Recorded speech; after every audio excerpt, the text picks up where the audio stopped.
दोस्तों, हेल्थ पर हमने अब तक बहुत सारे शोज रिकॉर्ड किए, लेकिन आज का जो शो है वो बहुत इंपॉर्टेंट है और ये बहुत मायने भी रखता है, क्योंकि आज के शो में सवाल आपके हार्ट का है, आपके दिल की सेहत का है। मैं आपसे रिक्वेस्ट करूंगा कि इस शो को पूरी फैमिली के साथ देखिए और जितने भी अपने जानने वाले हैं उनको ये सर्कुलेट कीजिए, क्योंकि आजकल हार्ट अटैक के केसेस आपने देखे होंगे। सोशल मीडिया पे तरह तरह के वीडियो आ रहे हैं। कोई चलते हुए गिर जाता है, कोई काम करते हुए गिर जाता है, कोई जिम में एक्सरसाइज करते हुए गिर जाता है। अचानक लोगों की डेथ हो जा रही है।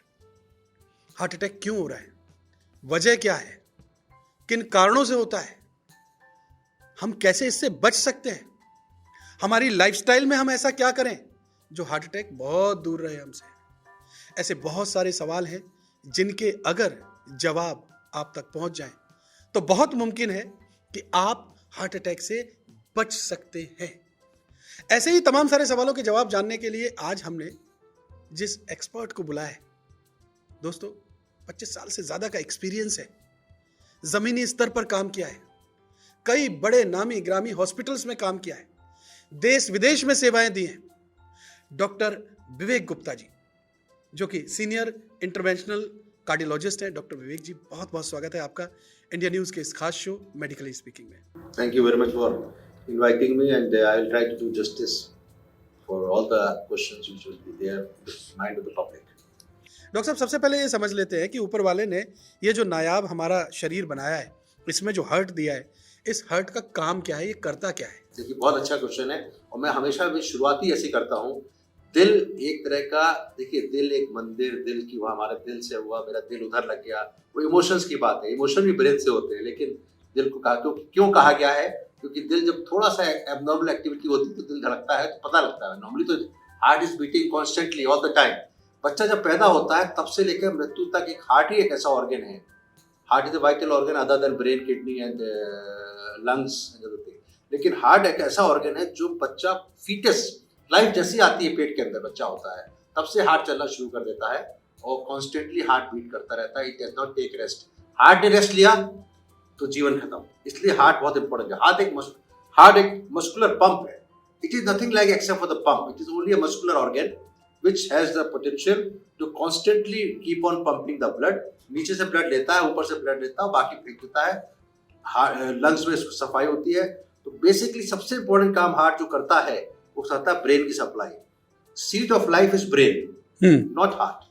Seat of life is brain. क्योंकि उस ब्रेन को कॉन्स्टेंटली चलाने के लिए हार्ट को लगातार पंप करना पड़ता है, यानी कि हार्ट एक लेवल पे उसको ब्लड फेंकना है, जो कि ब्रेन के लिए। बाकी ऑर्गन को भी जाता है, लंग्स को भी जाता है, किडनीज को भी जाता है, इंटेस्टाइन को भी जाता है, हाथ को जाता है, पैर को जाता है, तो वो जाता है। लेकिन सबसे इंपॉर्टेंट बात है कि it will keep on pumping the heart, keep on pumping.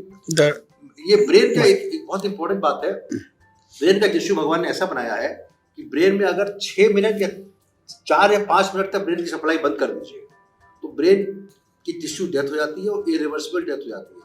इसलिए हार्ट कहते हैं कार्डियक अरेस्ट हुआ। जब तक कि आप सीपीआर दो जिससे कि आपकी सप्लाई मेंटेन हो, तब तक के लिए अगर ब्रेन को 3 या 4 मिनट के अंदर हमको ब्लड सप्लाई रिस्टोर नहीं करें तो ब्रेन बिकम इरिवर्सिबल शॉक। एक तो नाम भी ले सकते हो, राजू श्रीवास्तव जी के साथ यही हुआ। वो 48 घंटे पहले मेरे घर में उन्होंने खाना किया। मेरे अच्छे दोस्त थे, उन्होंने इलाज नहीं चलता था, एंजियोप्लास्टी उनकी हुई थी वहाँ पे, और जिम पे जब हुए तो सीपीआर जो दिया गया अच्छा दिया गया होगा, लेकिन जब तक हार्ट वापस आया, जब तक वो ऑल इंडिया इंस्टीट्यूट पहुंचे, तब तक वो ब्रेन की क्षति इतनी ज्यादा हो चुकी थी कि he remained in coma and then he of course he passed away. तो इसलिए हार्ट को लगातार चलना बहुत जरूरी है। Heart is only muscular pump. भगवान ने 2 आंख दी, 2 पार्ट ब्रेन दिए, 2 हाथ दिए, 2 किडनी दिया, इंटेस्टाइन के भी 2 पार्ट है, इधर पीछे 2 पैर दिए, दिल एक दिया। तो उन्होंने कहा कि मृत्यु और जीवन मेरे हाथ में रहेगा। इसलिए भगवान ने दिल अगर 2 दे देते तो एक देते ना सिंगल इंजन एयरक्राफ्ट और डबल इंजन एयरक्राफ्ट, तो डबल इंजन एयरक्राफ्ट हो जाता। तो शायद एक दिल खत्म हुआ तो दूसरा चल रहा है, तो शायद मृत्यु और डिले हो जाती। भगवान ने मृत्यु को अपने पास रखा, अपने हाथ में रखा, इसलिए उन्होंने एक दिल दिया। 2 टर्म है, cardiac arrest and heart attack. इनमें फर्क क्या है? बहुत बड़ा क्वेश्चन है। हर आदमी हार्ट अटैक और हार्ट फेलियर, तीसरा 3 टर्म को बनाता हूँ जी। हार्ट फेलियर, कार्डियक अरेस्ट और हार्ट अटैक। देखिए, cardiac arrest is very simple. Cardiac arrest मतलब कार्डियक रुक गया, हार्ट रुक गया, हार्ट रुक गया। Cardiac arrest normally leads to death normally unless you revive it. तो most of the cause of sudden death is cardiac arrest. जो होता है ना, घर में बैठे हुए चले गए, रात को सोते सोते चले गए, उनको कार्डियक अरेस्ट हुआ है। अब कार्डियक अरेस्ट का कारण क्या है? कई बार कार्डियक अरेस्ट का कारण हार्ट अटैक नहीं होता, कई बार कार्डियक अरेस्ट इसलिए होता है कि हार्ट कस के फड़फड़ाया, नॉर्मल चल रहा है 70-80 की स्पीड में चल रहा है, देखिए मेरा हाथ दिखेगा ये चल रहा है, और उस समय क्या होता है कि बिकॉज ऑफ एबनॉर्मल रिदम 300 की स्पीड पे आया और रुक गया। अगर ये हॉस्पिटल में है तो हम लोग डीसी शॉक दे देते हैं। देखा हो ना, पिक्चर में देखा आपने, शॉक दिया, पेशेंट एकदम उठ के तैयार, एकदम होश में आ गया। क्यों? क्योंकि जो हार्ट रुका हुआ था वो शॉक देते ही वो रिवाइव कर गया। और क्यों बेहोश होता है? क्योंकि सप्लाई ब्रेन की खत्म हो गई। दिल जो सप्लाई कर रहा है, जो कैरोटिड आर्टरीज है और वर्टेब्रल आर्टरी है, वो एकदम रुक गया। तो cardiac arrest leads to death. Cardiac arrest मतलब हार्ट रुक जाना। उसके कारण एक सबसे इंपॉर्टेंट कारण होता है हार्ट अटैक। अब हार्ट अटैक क्या होता है? Heart attack leads to cardiac arrest. Heart attack का मतलब है हार्ट में 3 नसें होती है, बड़ा इंपॉर्टेंट बात बता रहा हूँ। जैसे हार्ट चल रहा है, अब हार्ट को चलने के लिए भी तो खून चाहिए। ये मेरा हाथ है, अगर आप टीवी में दिखा पा रहे हैं, और यहाँ पे 2 नसें सप्लाई कर रही है। मैं मुट्ठी बंद करता हूँ और कस के इसको बंद कर देता हूँ। इट इज व्हाइट, देखा व्हाइट जी। और जैसे ही मैं खोलूंगा देखिएगा रेड हो गया। तो ये 2 नसों मैंने बंद कर दी थी, उसकी वजह से व्हाइट हुआ, because there was no blood supply for that particular time जी। हार्ट अटैक में क्या होता है कि जो 3 नसें, जैसे 2 नसें दिल इसको सप्लाई कर रही हैं, हार्ट की मांसपेशियों को भी 3 नसें सप्लाई कर रही हैं, एक राइट में 2 लेफ्ट में। वो राइट या लेफ्ट में कहीं भी एक नस पूरी बंद हो जाए, नस की चौड़ाई होती है 3-4 मिलीमीटर, 3.5 मिलीमीटर, 3 मिलीमीटर, वो पूरी बंद हो जाए, उसको दिल का दौरा कहते हैं। छाती में कस के दर्द होता है, या पसीना आता है, घबराहट होती है, और कई बार पेशेंट सडन डेथ हो जाती है अगर if it leads to cardiac arrest. अगर नहीं तो घबराहट हुई, पसीना आया, एकदम दम घुटा, कई बार चक्कर आया, नहीं आया, और सीधे अस्पताल भागता है। ईसीजी करते हैं हम लोग, जो बच जाते हैं वो लकी होते हैं। Cardiac arrest, heart attack, 50% heart attack patient do not reach hospital, either they die at home or they die on the way. तो इसका कारण क्या है कि आप समझ गए, कार्डियक अरेस्ट मतलब हार्ट रुक जाना, हार्ट अटैक मतलब हार्ट की एक नस बंद हो जाना, उसकी कॉम्प्लिकेशन अलग होंगे। पहले तो मृत्यु हो जाएगी, या तो कार्डियक अरेस्ट हो जाएगा, या मृत्यु हो जाएगी, या अस्पताल पहुंचेगा। अस्पताल जो पहुंच गए वो किस्मत वाले हैं, अच्छे अस्पताल पहुंच गए तो और किस्मत वाले हैं। ऐसे अस्पताल पहुंच गए जहाँ पे एंजियोग्राफी, एंजियोप्लास्टी सुविधा है, उसको तो भगवान का बहुत तगड़ा आशीर्वाद है, तभी पहुंचा है वो। तीसरा होता है कार्डियक फेलियर, आपने कहा हार्ट फेल और cardiac arrest same, but failure जहां हो गया अलग। हार्ट फेल मतलब फेल हो गया, हार्ट मतलब engine fail, heart is an engine. तो कार्डियक अरेस्ट मतलब हार्ट रुका, तो हार्ट फेल भी है। लेकिन heart fail is nothing, heart fail is a common word, is not used in our medical dictionary. हम लोग यूज करते हैं heart failure ji, FAILUR। Heart failure is a different condition where because of heart attack और otherwise heart की pumping, जो eco में हम नापते हैं कितना परसेंटेज, कितना कॉन्ट्रैक्ट कर रहा है, कितनी ताकत से, अगर ये गिर के 60% होता normally LV ejection fraction. This is a technical word from eco सुना है, eco is ultrasound of the heart. तो इको से जो हम पता लगता है 60 वो गिर के 40 हो जाती है, या 35 हो जाती है, या 45 हो जाती है, या 25 हो जाती है, या 30 हो जाती है, उसको हार्ट फेलियर कहते हैं। Heart failure are patients who require lot of medicines and sometime heart transplant. अगर हमें हार्ट दिखता है कि हार्ट बहुत ज़्यादा कमजोर हो जाता है, उसके लिए डिवाइसेस भी होती हैं। कई बार हमको एंजियोप्लास्टी करते हैं, नसें खोल देते हैं, तो हार्ट की पंपिंग वापस आ जाती है, तो हार्ट फेलियर से नॉर्मल हो जाता है। तो मैंने आप 4 क्वेश्चन पूछे थे, कार्डियक अरेस्ट बता दिया मैंने, फिर से रिपीट करता हूँ। हार्ट रुक गया किसी वजह से, हार्ट अटैक मतलब नसों में ब्लॉक हुआ, किसी एक नस में ब्लॉक हुआ, पूरा 100% बंद हुआ, वो भी फ्यू मिनट्स के अंदर, उसको कहते हैं हार्ट अटैक। हार्ट फेल मतलब of course cardiac arrest, but heart failure is reduce functioning capacity of the heart, so heart failure है जी। डॉक्टर साहब, ऑल आर सीरियस जी। जब ये चारों ही सिचुएशन आए, उससे पहले क्या ये सब सडन ही होता है, या फिर कुछ कुछ परेशानियां आनी शुरू हो जाती हैं और हमें संकेत मिलने शुरू हो जाए? पहले बता देता हूँ कि क्या क्या सिम्टम होते हैं जो कार्डियक चेस्ट पेन को होते हैं। वो सिम्टम पूछा ना आपने जी। अगर किसी को छाती में, पूरी छाती में दर्द हो या बड़े हिस्से में दर्द हो, साथ में घबराहट हो, पसीना आए, या तेज चलने में दर्द बढ़े, या घबराहट बढ़े, या सांस फूले और आराम करने से आराम हो जाए, ये दर्द अगर घुटन के साथ हो, हाथ में जाए, हम लोग कहते हैं left hand, not necessary, right hand में भी जा सकता है, लेफ्ट में भी जा सकता है, यानी रेडिएशन हो पेन का, और कई बार दांतों में दर्द हो जाता है, यहाँ पे जबड़े में दर्द हो रहा हो, और सॉर्बिट्रेट एक टैबलेट होती है चूसने की, बड़ा इंपॉर्टेंट होता है, हम कहते हैं चूस के देखो, उससे आराम मिल जाए। यानी कि pain which is the large area of the heart which is radiating to any of the arms which is radiating to the throat, पीछे रेडिएट कर रहा है, यहाँ भी हो रहा है, सफोकेशन के साथ हो रहा है, घबराहट भी हो रही है, पसीना आ रहा है, ये क्लियर कट हार्ट का पेन है। और कौन सा हार्ट का पेन नहीं होता है? दो बार बोल दिया मैंने जी, नहीं होता है। Any pain which is pricking small area, doctor साहब यहाँ दर्द हुआ, फिर यहाँ हो गया, यहाँ हुआ, सांस ही और बढ़ गया, पिन पॉइंट पेन होता है, हर समय होता रहता है, 24 घंटे होता रहता है, ये दर्द कभी हार्ट का नहीं। फिर से बोलूंगा, pin prick pain many places of the chest, not radiating, कोई सफोकेशन घबराहट नहीं, लेकिन उसको तंग कर रहा है, क्योंकि यानी चेस्ट पेन उसको तंग कर रहा है, इसलिए उसको उस डॉक्टर के पास जाता है, ये चेस्ट पेन तो ही है। तो ऐसे कंडीशन में लोग जो pin prick pain without radiation, without घबराहट, विदाउट पसीना, और पिन प्रिक है एक छोटे से पॉइंट पे है, ये दबाने से बड़े हार्ट का नहीं है, मस्कुलर पेन है, तो ये सिम्टम है। डॉक्टर साहब कई लोग जो मॉर्निंग वॉक करते हैं, रनिंग करते हैं, उनमें देखा गया है कि जब वो रनिंग करते हैं तो उनके इस जबड़े में हल्का हल्का पेन महसूस होता है, दूसरा पसीना या घबराहट आनी शुरू हो जाती है जो कि नॉर्मली नहीं होती। क्या ये साइन है? 100% दिस इज क्लासिकल एंजाइना। ऐसे पेशेंट को मैं पहले मना करता हूँ कि एक तो आप वॉक करना बंद कर दीजिए, दवाई लिखता हूँ और उनसे कहता हूँ कि ये आप ईसीजी कराइए और डायरेक्ट एंजियोग्राफी में एडवाइस करता हूँ। देखिए क्लासिकल एंजाइना अगर किसी को हो रहा है तो हम कई बार अभी भी गलतियाँ होती हैं हमारे, खास करके छोटे शहरों के डॉक्टरों में, नॉट टू ब्लेम देम, कि वो इको टीएमटी सबकी रेगुलर कराते हैं। टीएमटी होता है मशीन पे दौड़ के ईसीजी देखना। अब देखो टीएमटी अभी ट्रेडमिल टेस्ट जी हर आदमी जानता है, आजकल में पढ़े लिखे लोग हैं, मशीन पे दौड़ाते हैं, हम लोग ईसीजी देखते रहते हैं कि इस हार्ट रेट पे कितना ईसीजी में खराबी आई। तो ये आपने कहा रनिंग कर रहा है और जबड़ों में दर्द हो रहा है, क्लासिकल एंजाइना है, this known as cry of the heart. Classical यानी कि हार्ट रो रहा है, क्यों? क्योंकि जिस समय आप दौड़ रहे हैं उस समय हार्ट की स्पीड हो गई 120, नॉर्मली 70-80 तेज चल रहा है। क्योंकि हार्ट क्यों तेज चलता है? क्योंकि जब दौड़ रहे हैं तो आपको बॉडी के लिए एनर्जी ज्यादा चाहिए, तो हार्ट को तेज चलना पड़ता है कि ज्यादा रिक्वायरमेंट बढ़ गई जी। अब इस रिक्वायरमेंट बढ़ गई तो हार्ट तेज चला। अब हार्ट की नसों में अगर ब्लॉक है 70% 80%, जो नसें सप्लाई हार्ट को कर रही हैं, मैं डायग्राम नहीं लाया हूँ, लेकिन हार्ट के अंदर हार्ट की मांसपेशियों को सप्लाई करने, जैसे दिखाया था ना, इसको सप्लाई करने की 2 artery, radial artery, ulnar artery, इस तरह कोरोनरी आर्टरी, वो कहते हैं कोरोनरी आर्टरी, हार्ट की नस को सप्लाई करने वाली, उसके अंदर ब्लॉकेज है 70%। अगर कोरोनरी आर्टरी में 70-80% ब्लॉकेज है, वो हार्ट को तेज काम करना पड़ा है, बिकॉज आप दौड़ रहे हैं, तो उस तेज काम करने के लिए वो सप्लाई जो हो रही है वो लिमिटेड है, क्योंकि ब्लॉक है। तो इसको तो हार्ट रोता है by showing, by giving the pain और एनी अदर सिम्पटम, या तो छाती में दर्द होगा या घबराहट होगी, this is cry of the heart, this is classical angina. जो छाती का दर्द हार्ट की वजह से, उसको तो एंजाइना बोलते हैं, ANGINA। जो क्लासिकल दर्द होता है हार्ट की वजह से, हार्ट के ब्लॉकेज की वजह से, हार्ट के नस के अंदर ब्लॉकेज की वजह से, उसको एंजाइना बोलते हैं। तो दिस इज एंजाइना।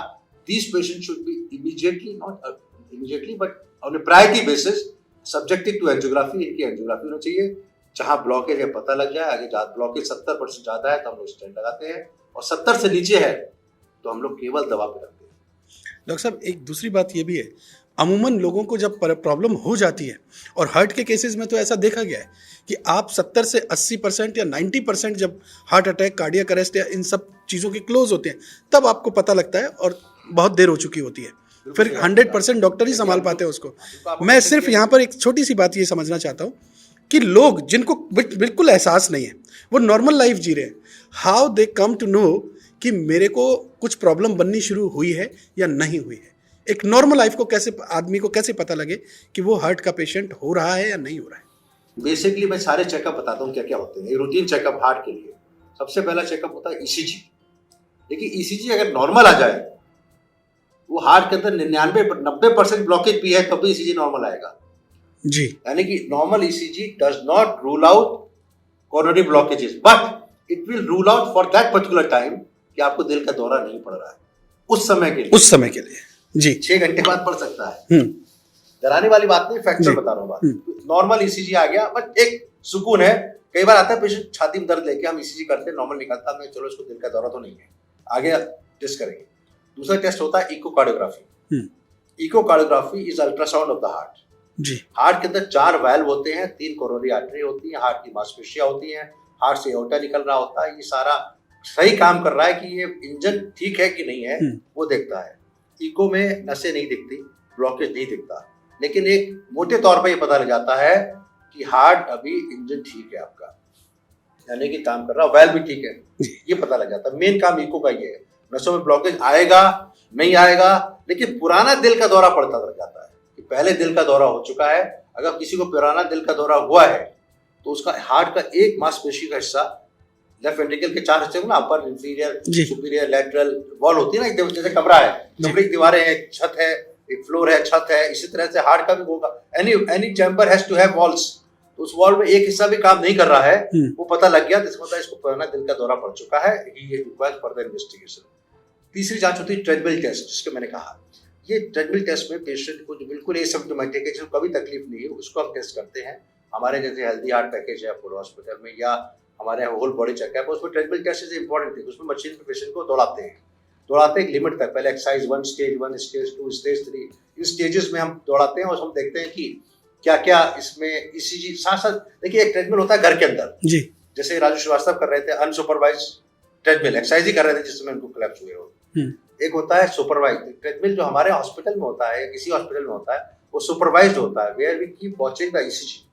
हम ईसीजी देख रहे होते हैं जब वो दौड़ रहा होता है, ईसीजी में कुछ चेंजेस आ रहे हैं कि नहीं आ रहे हैं, वो होता है ट्रेडमिल टेस्ट। तो 3 टेस्ट ये हो गए। एक कुछ ब्लड टेस्ट होते थे, कोलेस्ट्रॉल है, कोलेस्ट्रॉल बढ़ा हुआ है, वो आगे आपको दिक्कत कर सकता है। देखिए, बढ़ा हुआ कोलेस्ट्रॉल, किसी का 500 भी ट्राइग्लिसराइड हो जाए या एलडीएल 300 भी हो जाए, अलग अलग कोलेस्ट्रॉल होते हैं, उसका मतलब नहीं उसके ब्लॉकेज है, लेकिन yes he is high risk potential. ये ब्लड टेस्ट हो गए। एक एचएस ट्रोपोनिन होता है, एक और टेस्ट होता है। आपने पूछा कौन कौन से टेस्ट होते हैं, लेकिन इन टेस्ट से किसी से ही नहीं पता लगता कि आपकी नसों ब्लॉक है कि नहीं। अब क्या किया जाए? आपने सारे टेस्ट करा लिए या मैंने सारे टेस्ट करा लिए, सब कुछ नॉर्मल है, तो पेशेंट पूछता है कि आप I am free of disease. I said no, I don't know. तो तब क्या करना चाहिए? सबकी एंजियोग्राफी तो कर नहीं सकते। एक टेस्ट आ गया जो कि अभी अनयूटिलाइज, ज्यादा यूटिलाइज नहीं करते, उसको सीटी कोरोनरी एंजियोग्राफी। अभी तक सीटी स्कैन ब्रेन का होता था, छाती का होता था, पेट का भी होता है। तो ये सीटी स्कैन हार्ट का 10 साल से करीब चल रहा है, लेकिन अभी तक पॉपुलर अभी तक नहीं हुआ अनफॉर्चुनेटली। सीटी स्कैन हार्ट का क्यों नहीं हो पाता था? क्योंकि heart is a moving organ. अब आप सीटी स्कैन, जब हार्ट चल रहा है उसका सीटी स्कैन कैसे करेंगे? चलते हुए हार्ट, जब इमेज खराब आती थी तो हम लोग ने एक नई डिवाइस की। पहले 32 स्लाइस आया, यानी कि 1 मिनट के अंदर 32 बार वो काटता है। फिर 64 स्लाइस आया, फिर 128 स्लाइस आया, फिर 256 स्लाइस। फास्टेस्ट सीटी ये है कि 1 मिनट के अंदर इतने स्लाइस काटता है। तो जो हार्ट है, जो मूविंग ऑर्गन है, it looks like a still image, then you can catch. CT coronary angiography में नसों के अंदर ब्लॉकेज पता लग जाती है बिना एंजियोग्राफी करे। इसमें एंजियोग्राफी नहीं करते, इसके अंदर डाई देते हैं intravenous. CT scan angiography is done by radiologist, not by cardiologist. But आप जैसे लोगों को या एक आम आदमी आपको पूछा, उसके लिए अगर उसका हाई रिस्क है या उसकी लाइफ स्टाइल बहुत डिफरेंट है, स्ट्रेसफुल लाइफ है, सबको CT स्कैन कराना चाहिए। CT स्कैन में अगर नॉर्मल कोरोनरी आर्टरी आ जाए या हल्का फुल्का प्लाक है, 30% ब्लॉक आ गया, तो दवाई शुरू हो जाएगी, अटैक से बच जाएंगे। तो this is one test other than ECG, TMT, echo, HS troponin और TM ये बताया। इसके बाद CT स्कैन भी करा लें तो आपको, फिर अगर CT स्कैन नॉर्मल है तो आप कह सकते हैं भगवान की बहुत अच्छा आशीर्वाद है, मैं अभी 5 साल तक के लिए तो फुर्सत हो गई है, हमें हार्ट की बीमारी नहीं आएगी, अटैक नहीं आएगा। लेकिन अगर CT स्कैन में 40% ब्लॉक आया, you are at risk of heart attack. 40% can lead to heart attack, यानी 100% ब्लॉक। हार्ट अटैक मतलब 100% 10 बंद हो गई। उसके लिए अगर दवा दे देंगे ना हम, अभी तो पता ही नहीं था आपको, चाय में मक्खी पड़ी है, आप ग्लास ढका हुआ रखा, आपने देखा ही नहीं कि अंदर क्या है, और आपने उसको CT स्कैन से देख लिया, तो I can start medicine which will largely prevent heart attack in that 50% और 40% ब्लॉकेज। बेहतर है। हम लोग अलग अलग चुनौतियों की वजह से, सबके अपने अपने टारगेट्स हैं, घर से निकलते हैं, शाम को वापस लौटते हैं, और इस बीच में कितनी स्ट्रेस, कितनी परेशानियां, कितनी दिक्कतें, और इसमें बहुत चांसेस बढ़ जाते हैं कि हमारे दिल की सेहत को भी कोई असर पड़ ना जाए। ऐसी सूरत में डॉक्टर साहब ने ये जो टेस्ट बताया है, CT कोरोनरी एंजियोग्राफी, ज़्यादा कीमत नहीं है इसकी। अगर आप 45-40 साल के हो चुके हैं तो ये टेस्ट ज़रूर करवाते रहिए। डॉक्टर साहब ने बड़ी खूबसूरत बात कही है, इससे पहले कि हार्ट अटैक के शिकार बने, दिल की परेशानियां, दिल की बीमारियां आप तक आए, ये टेस्ट करा लीजिए ताकि आप अपने दिल की सेहत को दुरुस्त रख सकें। डॉक्टर साहब, आपने हमें कार्डियक अरेस्ट समझाया, आपने हमें बताया हार्ट अटैक क्या होता है, हार्ट फेलियर क्या होता है, इसके संकेत कैसे आते हैं जिन्हें हम समझ सकें तो हम पहले से प्रिवेंटिव मेजर्स अपना सकें। आपने हमें हार्ट को लेकर के क्या क्या टेस्ट होते हैं वो भी हमें समझाया। एक चीज़ और बता दीजिए, ये जो हार्ट की प्रॉब्लम है उसको मल्टीफैक्टोरियल कह देते हैं, यानी कई सारे कारण हैं जो हार्ट अटैक को लीड करते हैं। ये क्या क्या कारण हो सकते हैं? देखिए, आजकल तो हम देख रहे हैं कई बार बिना कारण के भी लोगों को हो रही है, लेकिन एक ट्रेडिशनल चला आ रहा है कि ऐसे पेशेंट को ज्यादा चांसेस है। देखिए, ओवरऑल इंसिडेंस हार्ट अटैक की, रादर कोरोनरी आर्टरी डिजीज की, यानी कोरोनरी आर्टरी के अंदर ब्लॉकेज होने की संभावना 10 से 12% के पूरे प्रिवलेंस और इंसिडेंस दोनों, यानी कि 100 करोड़ में 10 करोड़ को हो जाएगी at any life time, which is huge number actually. 40 crore में तो 14 करोड़ हो गया, बहुत हो गया। और कुछ बचते हैं, कुछ होते हैं, कुछ कंटिन्यू करते हैं। तो this is high prevalence. Diabetes 30% है, हाई ब्लड प्रेशर 40% लोगों को है।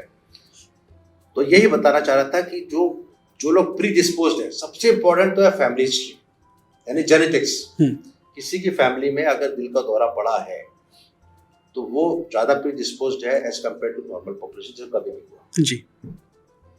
दूसरा आपको है डायबिटीज। किसी को डायबिटीज है, चाहे कंट्रोल हो चाहे अनकंट्रोल हो। अनकंट्रोल ज्यादा नुकसानदायक है, कंट्रोल भी it does not take away all the problems of heart.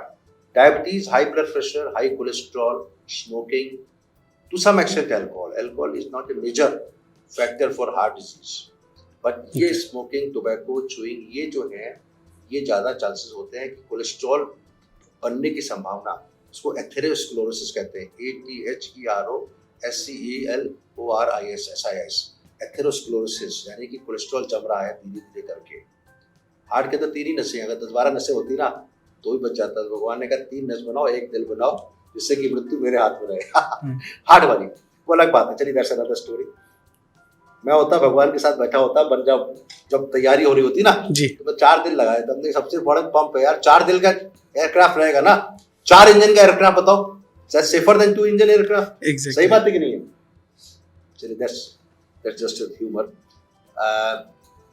Diabetes, high blood pressure, cholesterol ज्यादा हाई है। आजकल कोलेस्ट्रॉल की बहुत ज्यादा बातें हो रही हैं।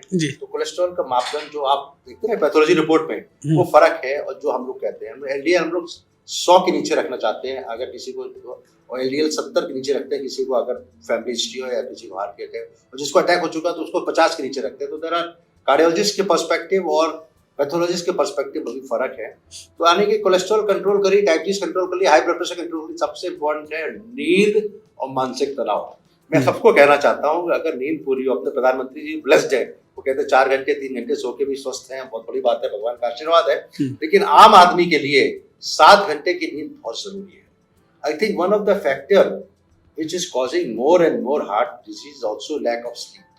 डॉक्टर साहब, दिल दुरुस्त रहे, परेशानियां दूर रहें दिल की, कोई सी 5 बातें आप बता दीजिए जो लोग आज से ही करना शुरू कर दें। सबसे पहला तो देखिए, आप एक्सरसाइज में बहुत जोर दिया जाता है, एक्सरसाइज करें, जरूरी है। 25 मिनट 30 मिनट बस 20 मिनट की एक्सरसाइज करें, लेकिन समय उसकी पाबंदी नहीं होनी चाहिए। लोग कहते हैं मॉर्निंग एक्सरसाइज करो, मॉर्निंग को जरूरी नहीं, आप इवनिंग जब आपको समय मिलो, नींद खोल के, नींद खराब करके, अलार्म लगा के सुबह 5 बजे जगना, चाहे सुबह 2 बजे, क्योंकि एक्सरसाइज करनी है, that is harmful. You should do regular exercise of at least 5 days a week and more than 20-25 minutes। कर सके तो 15 मिनट भी कर लें, जरूरी 20 मिनट करें, उसको काम छोड़ के 15 मिनट एक्सरसाइज कर लें, काफी है एक्सरसाइज। दूसरा ये है कि अगर स्मोकिंग कर रहे हैं तो बंद कर दें, जो भी कर नहीं पाते। बड़ा easy set and done. Lot of people, हमारे तो एंजियोप्लास्टी स्टेंट लगा चुके, फिर भी स्मोकिंग चालू है। Smoking is one thing which should be avoided. शुरुआती ना करें, टोबैको को अवॉइड करें, डायबिटीज अच्छी तरह कंट्रोल करें, लेकिन सबसे, जैसे मैं फिर रिपीट करूंगा, मानसिक तनाव कम करें। भगवान पे अगर आपको विश्वास है, अगर तो आपको जो मिला है उसी पे खुश रहेंगे। और आगे अगर जो भी हो रहा है वो आपके भगवान की इच्छा से हो रहा है, जो होगा वो भगवान की इच्छा से होगा। और अगर आप पूरा प्रयास करेंगे तो भगवान और अच्छा देगा। तो प्रयास करते रहिए, but don't to become little more religious. मैं यंग लोगों से कहूँगा, कोई जाता ही नहीं मंदिर पे, विश्वास ही नहीं लोगों को आजकल। तो अगर आप भगवान पे विश्वास करेंगे तो आपका मानसिक तनाव कम होगा। जब आप तनाव ज्यादा हो रहा हो तो सारी बीमारी परेशानी छोड़ दो कि अरे भगवान आपके ऊपर है, जो आप करेंगे ठीक करेंगे, then you get relief. Mental relief is very important, peace of mind. अब पीस ऑफ माइंड तभी आएगी जब भगवान पे विश्वास करेंगे, क्योंकि you can't take away the reasons for the stress, all over the stress. किसी को पैसा नहीं है, किसी को नौकरी नहीं है, किसी को नहीं है। तो अगर इस सब को रोकने के लिए मेडिटेशन में क्या करते हैं, मेडिटेशन में तो आप बंद करके सोचते हैं, वो सब ज्यादा सोचिए मत, सोचना बंद करिए, भगवान पे विश्वास करिए, मानसिक तनाव कम करिए, बच्चों को टेंशन मत दीजिए। पेरेंट्स से कहता हूँ ज्यादा पढ़ाई वढ़ाई मत कराएं, ज्यादा आराम से रहें, let them play more than reading. ये नहीं कि क्लास में फर्स्ट पोजीशन ही आनी है, वो सब छोड़ दें। मानसिक तनाव, गुड स्लीप वेरी इंपॉर्टेंट। वो जनरली आप सब लोग सुन रहे हैं, जो लोग सुन रहे हैं, 6 घंटा 7 घंटा सोए, बहुत जरूरी है। अगर नहीं सो पा रहे दिन में, तो दिन में 2 घंटा ले लें। अगर जितना सोएंगे उतना मेंटल पीस रहेगी। अगर आप सोएंगे नहीं तो आप काम ही नहीं कर पाएंगे। तो ये 4-5 फैक्टर है which will take away the possibility of heart attacks. देखिए, इस इंपॉर्टेंट सेशन में कई बातें हमने दिल को लेकर के पूछी। हार्ट अटैक क्यों होता है, क्या कारण होते हैं, क्या संकेत होते हैं, इसका ट्रीटमेंट क्या है।